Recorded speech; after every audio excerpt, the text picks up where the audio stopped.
Today, we're talking about healing yourself while living in times of stress and chaos. Are you someone that always needs to be right, or are you able to see someone else's perspective?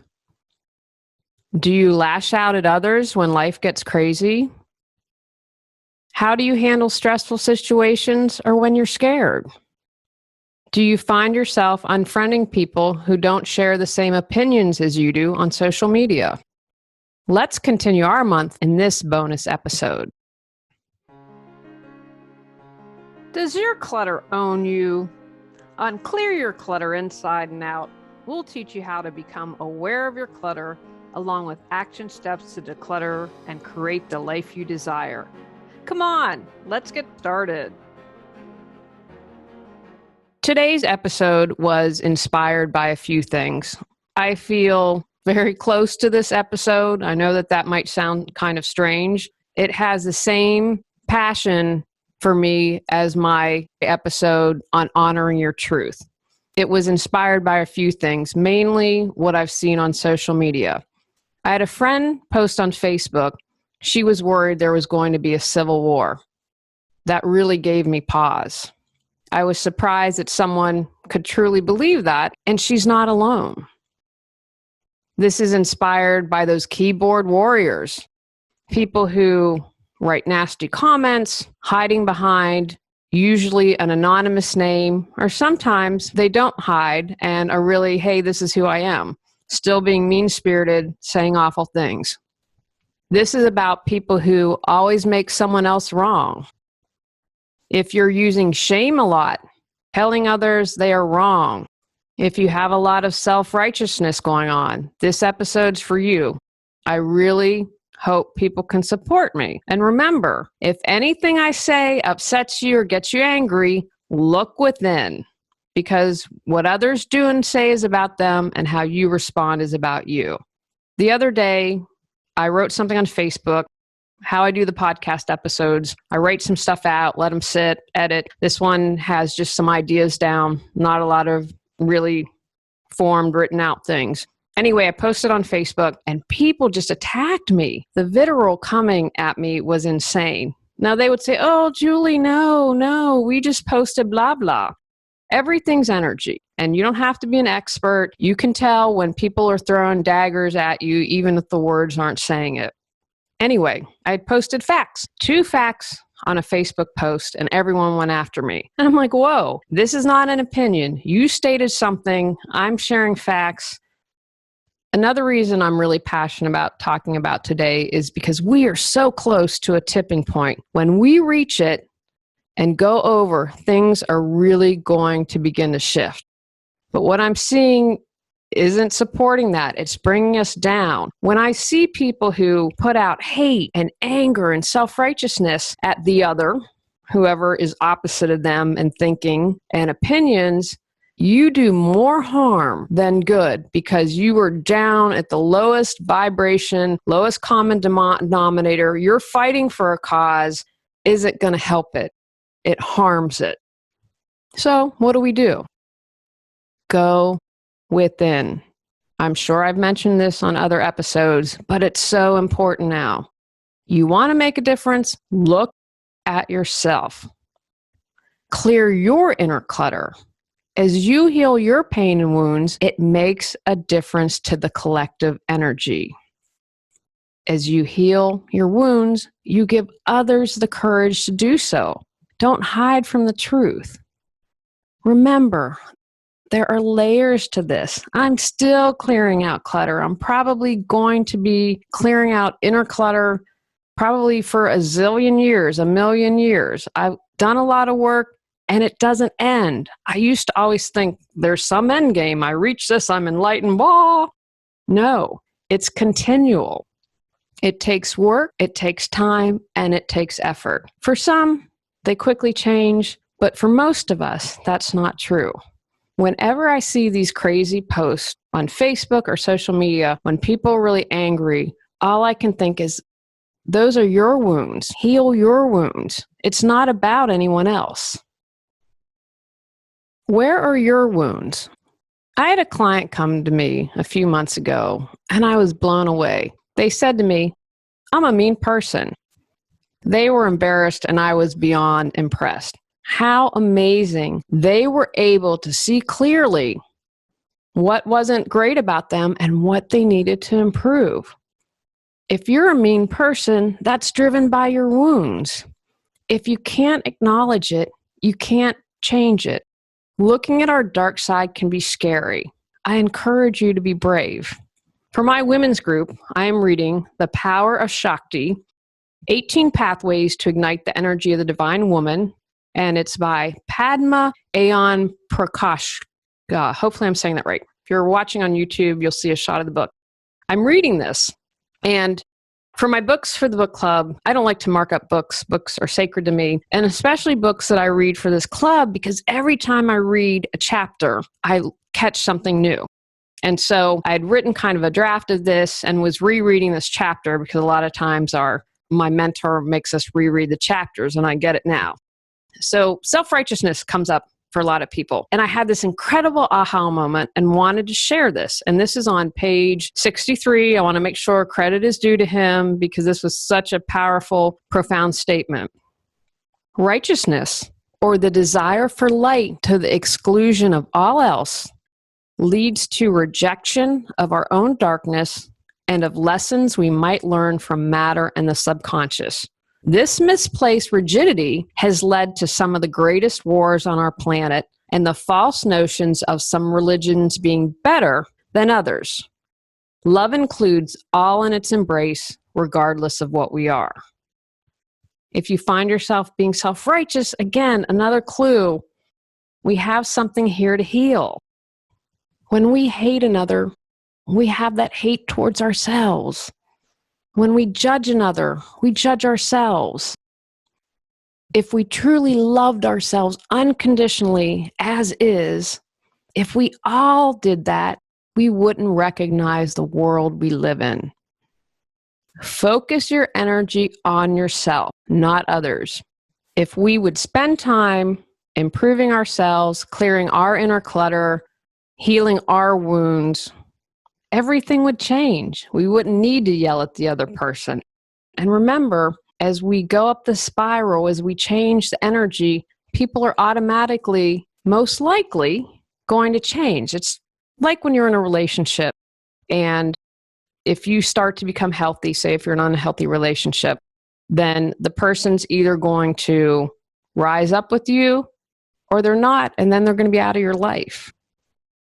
I still have some wounds to heal, so that's why I see some of the stuff on Facebook, but not a lot, because I'm continually clearing myself. I'm continually healing my wounds. I'm continuing to work on myself. Confronting our deepest secrets and fears isn't fun. It isn't easy, and it is so worthwhile. In addition to making a difference for all, you make a huge difference for yourself. Happiness is an inside job. Peace is an inside job. Love is an inside job. Hate is an inside job. Fear is an inside job. Anger is an inside job. Doesn't matter who's living in the Oval Office. It doesn't matter who's head of North Korea. That does not affect me. The peace and the happiness I need is within. Yes, could something happen? Absolutely. But I don't focus my energy on that. I keep clearing my stuff to bring more light in the world, to raise the vibration of all. What's your holiday clutter kryptonite? Are you aware of your holiday triggers? Where are you doing something just because? Do you overindulge, overspend, and overcommit? Ready to enjoy the season and focus on what matters most?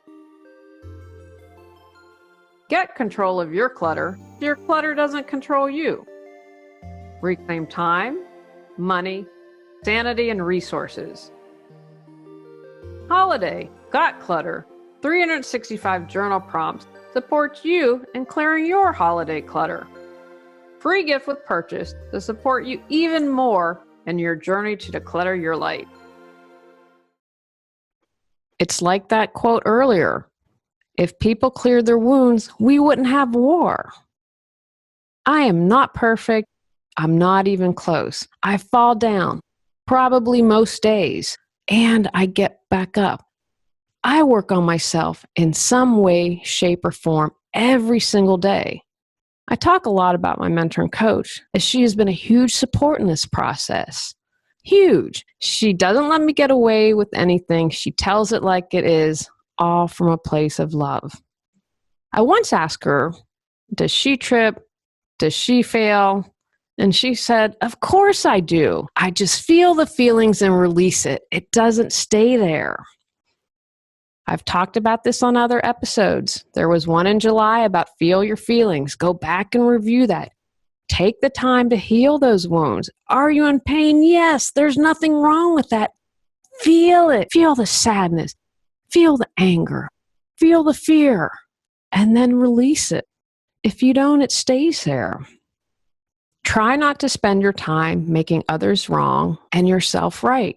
There are people I agree with on just about everything who are doing more harm than good with their self-righteousness, their anger, and making someone else bad and wrong.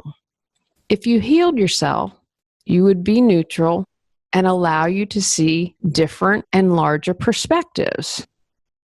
I don't care what anyone says. The neo-Nazis hate themselves. They hate anyone that is not like them, and they project their hate for themselves onto others. Let me be clear, I'm not in any way, shape, or form condoning anything they do. We all have hate within us, just not at that level. Can you transcend and feel and release your feelings? Again, remember it's a process. I work on this just about every single day. I think, what? There's still more. What? More victim energy? Come on, I've cleared a lot. It's just how it is. We will continue to release and clear as much as possible. Gets back to feel those feelings. The thought of a civil war in this country scares the crap out of me. I don't focus on it. When I read that post from a friend, I felt that of fear and then released it. I don't spend time ruminating on it, putting all my energy and focus there. As I release the fear and work on it, then it doesn't come up again because it's gone. The energy is gone out of my field. I haven't thought about this issue since I last wrote about it in the first draft for this episode.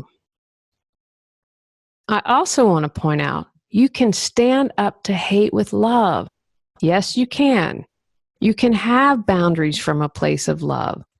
Everything is energy and you can feel that.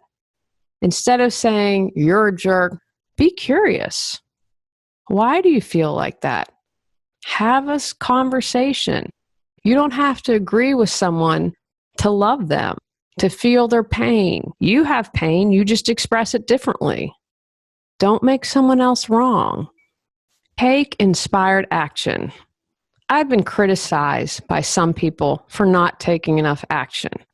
I am really clear about what my role is in clearing my own inner clutter and holding light and holding space and supporting others to do so. I'm not meant to be out there on the front lines being an activist. It is not my role. Others have different roles. Being a vocal voice is their way. Do what inspired action feels right to you, and do it from love. Complaining on Facebook is not inspired action. Fighting with people on social media is not inspired action. I think somehow we've gotten that kind of jumbled in our mind thinking it is. Every time you don't give a jerky driver the finger, every time you ignore your crappy neighbor and send love instead of hate, every time you choose to do something from love, you are taking inspired action. It doesn't have to be this huge thing. Think about all those times you want to flip someone off. I lived in LA for 10 years. I'm much more calm than I used to be. I don't know how I survived that, but I used to be a super duper cranky driver. Like people are like, whoa, you need to take a chill pill. So every little time you don't give that jerk the finger and say, okay, bless them on their way, you're making a huge difference. It's the drip, drip, drip that's going to have that huge shift once we reach a certain threshold. Be for something, not against it. Hate and hate equals hate. Same with fear and anger. And same with love. Love plus love equals love. I'm going to suggest practice saying different things and seeing how you feel and if you can feel the difference. I am for equality. I'm against racism. I am for renewable energy. I am against fracking and coal. I am for love. I am against hate. Can you feel any difference with those? When you release your fears and angers, etc., you're able to get neutral. Feel like the curious cat. Ask questions. Instead of making someone wrong, ask, why do you believe that? Where did you read that?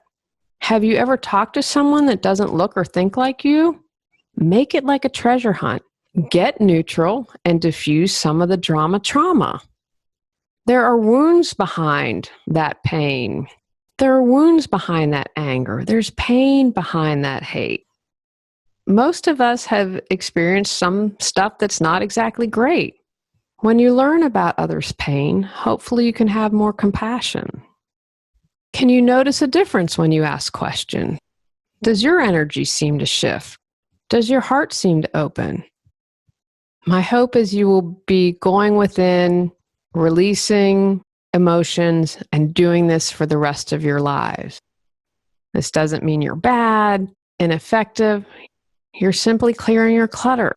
There are layers and layers. Don't make yourself wrong, too slow. I used to do that a lot. As you continue to heal yourself, you support yourself and you support the world at large. The final thing I'd like to talk about is perspective. One of the things I've learned by clearing my own clutter, studying with people, is to have a bigger and larger perspective. I used to see things very black and white. I used to have a very narrow perspective. And as I've worked on myself and have studied and grown, I have a larger perspective. I can see things from a different light or a different angle. So here's another perspective for you to think about.